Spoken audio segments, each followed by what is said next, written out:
20 नवंबर 2023 Imphal airport पर सुबह के 2:30 बज रहे थे।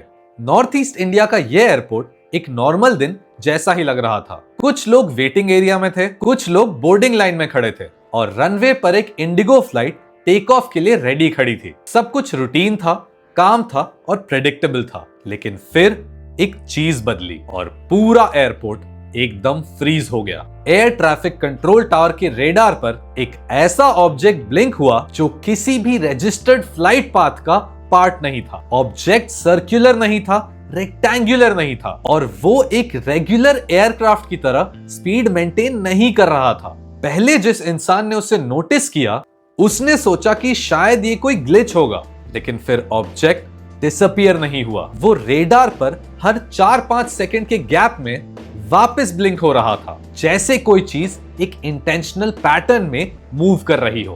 पहले डाउट ड्रोन का था, लेकिन जो ऑल्टीट्यूड था वो 10,000 फीट के आसपास शो कर रहा था, जो कि एक नॉर्मल सिविलियन ड्रोन के लिए पॉसिबल ही नहीं है। एटीसी ने तुरंत लोकल सिक्योरिटी को इन्फॉर्म किया। कुछ ही मिनट्स के अंदर एयरपोर्ट पर एक अनाउंसमेंट की गई। Passengers are requested to remain seated. All departures and landings are on temporary hold due to an operational alert. इस एक अनाउंसमेंट ने पूरे एयरपोर्ट का एनवायरनमेंट बदल दिया। फ्लाइट्स को रनवे से हटा दिया गया। जो एयरक्राफ्ट लैंडिंग के लिए डिसेंड कर रहे थे उन सभी को डाइवर्ट कर दिया गया। इम्फाल एयरपोर्ट को लॉकडाउन में डाल दिया गया बिना किसी एक्सप्लेनेशन के। जब तक पासर्स बाय और पैसेंजर्स सोच रहे थे कि शायद टेक्निकल इशू हुआ है, एक्चुअल रीजन दूसरी जगह डिसाइड हो रहा था। Eastern air command headquarters Indian air force के अंदर, वहां से एक इमरजेंसी स्क्रैम्बल कमांड इशू हुआ और 2 Rafale fighter jets air base से टेक ऑफ के लिए प्रिपेयर किए गए। अब अगर एक एयरपोर्ट में कोई अननोन ऑब्जेक्ट दिख जाए तो usually binocular inspection, drone interference report या रूटीन क्लियरेंस का प्रोसीजर होता है। लेकिन यहां पर रफाइल भेजे गए, यानी थ्रेट हाई लेवल कंसिडर किया गया। लेकिन सबसे बड़ा ट्विस्ट ये था, कोई भी अभी तक ये नहीं जानता था कि ये ऑब्जेक्ट एक्चुअली था क्या। और यहीं से असली मिस्ट्री शुरू होती है।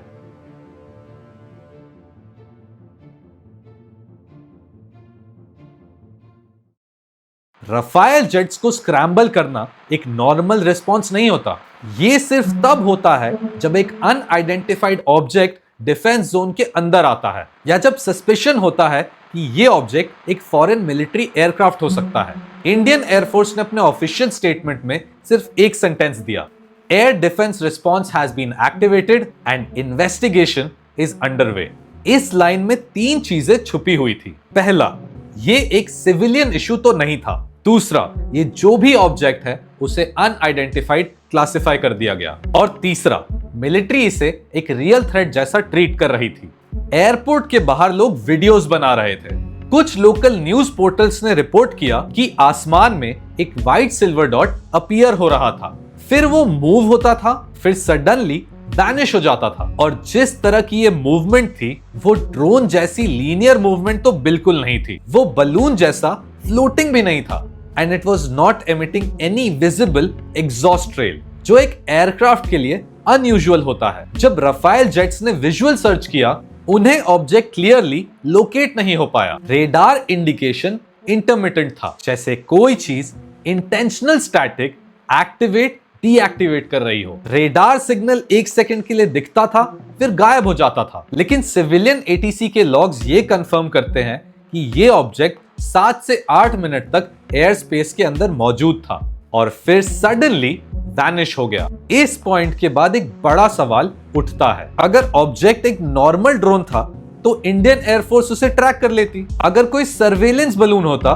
तो वो स्टैटिक होता, वेदर ड्रिफ्ट को फॉलो करता और इजीली विजिबल होता। लेकिन ये चीज neither tracked nor identified nor recovered. और इसीलिए ये सिर्फ एक यूएफओ साइटिंग नहीं है, ये एक military recorded unidentified aerial object encounter है, जो इंडिया में ऑलमोस्ट कभी भी ऑफिशियली एक्नॉलेज नहीं होता।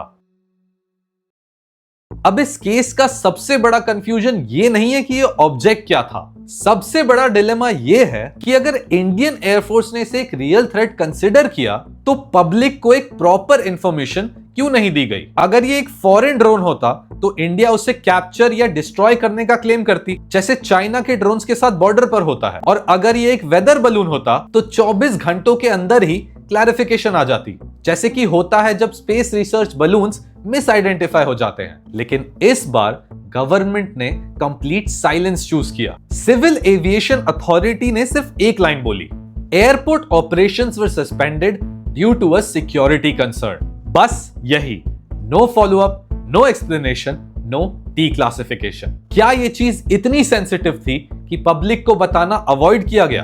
क्या ये एक्चुअली एक फॉरेन मिलिट्री टेस्ट था, या फिर क्या ये एक ऐसा ऑब्जेक्ट था जो इंडियन डिफेंस टेक्नोलॉजी डिटेक्ट तो कर रही थी लेकिन आइडेंटिफाई नहीं कर पाई? ये डिलेमा ही इस इंसिडेंट को ऑर्डिनरी से एक्स्ट्राऑर्डिनरी बना देता है, क्योंकि ये सिर्फ एक साइटिंग नहीं है, ये एक documented yet unexplained national security level aerial event है। अब आता है actual twist. Imphal incident India का पहला यूएफओ केस नहीं था, लेकिन ये पहला ऐसा केस था जहां फाइटर जेट स्क्रैम्बल हुए और गवर्नमेंट ने पहली बार अनआइडेंटिफाइड वर्ड यूज किया। लेकिन यही बात और भी इंटरेस्टिंग हो जाती है जब आप ये जान जाते हैं कि इंडिया के मिलिट्री रेडार सिस्टम्स ने पहले भी multiple unknown aerial objects detect किए हैं, लेकिन उन पे कभी भी पब्लिक एक्नॉलेजमेंट नहीं होती। अब कुछ एग्जाम्पल्स देख लेते हैं। 1951 का दिल्ली फ्लाइंग फॉर्मेशन केस, जिसको देखा था 4 पायलट्स ने हवा में। 2013 में लद्दाख बॉर्डर पे non identifiable metallic spheres report हुए। 2021 में कोलकाता बॉर्डर पे बीएसएफ ने यूएफओ वीडियो रिकॉर्ड किया।